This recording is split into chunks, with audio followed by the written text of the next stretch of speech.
पूर्णिया के अकबरपुर थाना पुलिस की मौजूदगी में एक व्यक्ति की भीड़ द्वारा पिटाई की जाती है और पुलिस मुंह देखते रह जाती है। आलम यह होता है कि स्थानीय निवासी जवाहर मेहता को भीड़ पागल जानवरों की तरह पीट पीट कर अधमरा कर देता है और उसे घसीटते हुए थाने गेट के सामने ले जाकर भीड़ पटक देती है। ऐसा नहीं है कि इस घटना के वक्त वहां पुलिस मौजूद नहीं थी। यह सब कुछ पुलिस की मौजूदगी में होता है और पुलिस सब कुछ देखते रहती है। एक बड़ी भीड़ जिसकी नाराजगी पुलिस से थी और बाद में कानून को हाथ में लेकर थाने के सामने जवाहर मेहता की पिटाई कर देती है। जब आप इस नज़ारे को देखेंगे तो आपको भी लगेगा कि भीड़ इतनी बेकाबू आखिर क्यों है। इसका मूल वजह क्या है जो एक व्यक्ति पर लोग इस तरह से टूट पड़े हैं।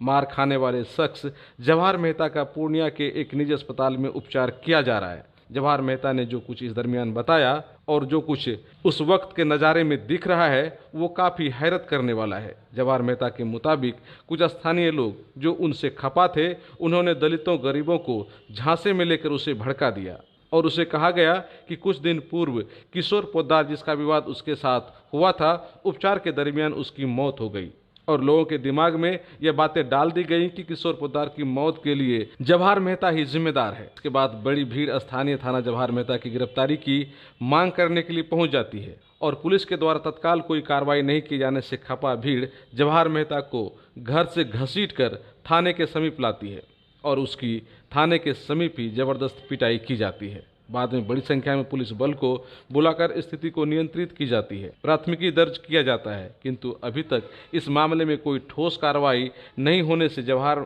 मेहता और उनके परिवार काफी नाराज हैं। कहा गया कि भीड़ ने बेवजह उसकी पिटाई की और पुलिस घटनास्थल पर मौजूद होकर भी देखती रह गई। कहा गया कि कुछ लोगों ने भीड़ को उस्काकर अपनी स्वार्थ सिद्धि पूरा किया है, जिसका पुलिस के पास सारे सबूत हैं, किंतु इसके बावजूद कार्रवाई में देर की जा रही है। आखिर इस तरह से कार्रवाई में देर क्यों हो रही है, पुलिस को इसका जवाब देना चाहिए। ऐसे में लोग कानून पर भरोसा क्यों करेगा जब कानून सख्ती के साथ गलती करने वालों पर कोई कार्रवाई ही नहीं करेगा, तो फिर लोग कानून को हाथ में लेने से क्यों डरेगा।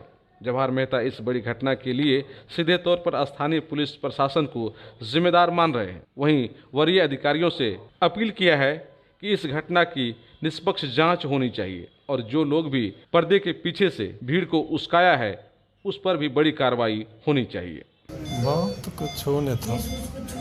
वो जो बोला किशोर पोद्दार से झगड़ा हुआ था न, तो बोला मर गया किशोरवा पोद्दार, इसीलिए सब आदमी जो है मारना शुरू कर दिया। आके किशोर पोद्दार यहाँ मौसी यहाँ नुकाया था पूर्णिया में, आके उसको मारू भवानीपुर आया तो उसको कुछ कहा डॉक्टर ने, कुछ नहीं तुम्हारे पास में है, कोई बीमारी नहीं, कैसे रेफ़र करेंगे। तब फिर वो ज़बरदस्ती रेफ़र करवा के पूर्णिया चलाया। वहाँ जाके मुन्ना पोद्दार ने हल्ला किया कि किशोर पोद्दार मर गया। तो समूचा मुसहरी छोटकी डुमरा से आके हमको घर घेर के कबाड़ डोमी पासवान को तोड़ करके घर से निकाल के मारना शुरू किया। पुलिस दरोगा बड़ा बाबू के सामने, चौरसिया जी भी था उसी जगह, दुबे जी था, 8 पुलिस भी था, उसी के सामने जो है उनको पूरा मारना।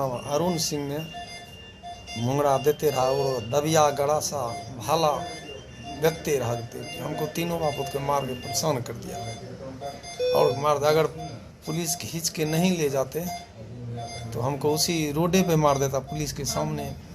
खून हमको बहते जा रहा था, टांग टूट के निकल गया था ठौना और हम बेहोश हो गए।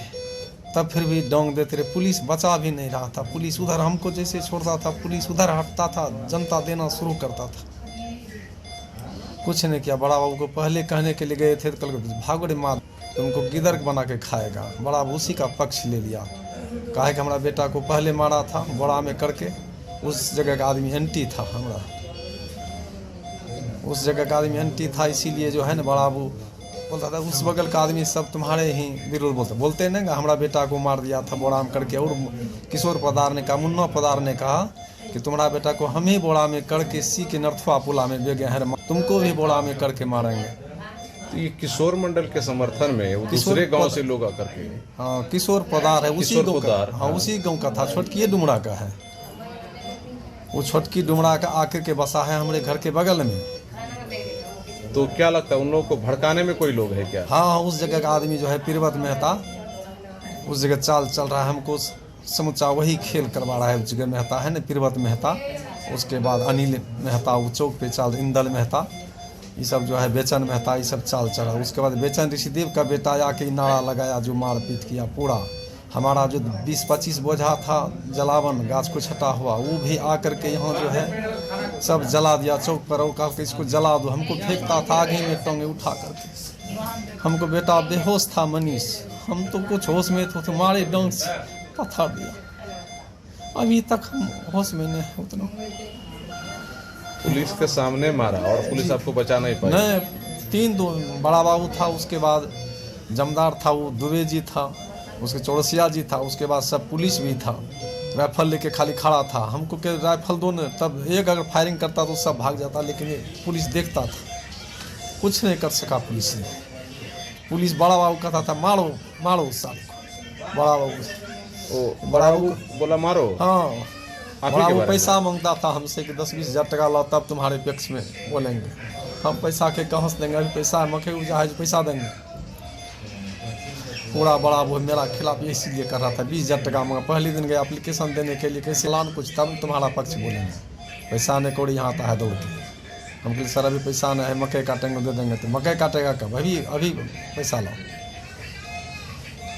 ऐसे बोल रहा था जी, बड़ा वो पोला गलम गाड़ी करने लगा। क्या जाओ लगता है कि पुलिस अगर हस्तक्षेप नहीं करती या फिर पुलिस जिस तरह से काम किया वहाँ सख्ती के साथ पेश आती तो इस तरह घटना नहीं घटती? जी नहीं, पुलिस अगर पहले केस ले लेता हमारा तो इससे घटना नहीं घटता। पुलिस अगर तैनात रहता, हमारा घर ग्रिल पर चढ़ के लोग घर में ढुक करके हमारा बेटी को गलम गाड़ी करता था। किशोर पोद्दार अभी बिल्कुल ठीक ठाक है? एकदम ठीक है सर, उसको पता लगे, उसको खोज के ऊपर कीजिए, देखिए ठीक है कि नहीं।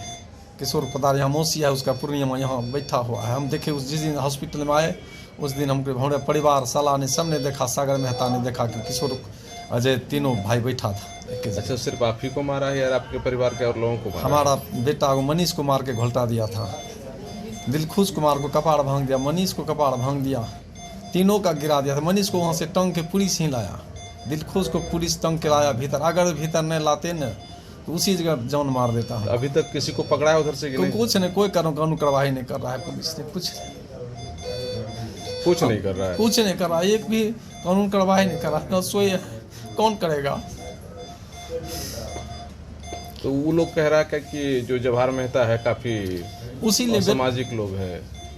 देखिए हमारा बेटा जो मारा ना टावर में था, पैसा वैसा दिया था बगल में पड़ोसिया को, गुरुदेव मेहता और दीपक मेहता का 1 लाख रुपया ब्याज पे इसको बुला के ले गया गुरुदेव मेहता ने, और पुरैनी में जाके इसको गला में रस्सा लगा के मार दिया। उसके बाद जो है इसको नर्थवा पुला में फेंक दिया। उसी दिन से दुश्मनी उस जगह बगल से हो गया हमारा। और CBR में पुलिस ने निकाला नाम, सबको आदमी को नाम निकाला। जो आदमी गप किया था रुपेश 12 बजे रात में बुलाया था भोज खाने का बहाना, बड़ा बेटा था वही, उसका शादी कुरमन में हुआ था। वो इस घटना की निष्पक्ष जांच की मांग केवल जवाहर मेहता ही नहीं कर रहे हैं, बल्कि इलाके के कई ऐसे समझदार लोग हैं जिनके द्वारा मांग की जा रही है कि इस मामले की निष्पक्ष जांच होनी चाहिए, क्योंकि इस घटना के पीछे कई शातिर लोग शामिल हैं।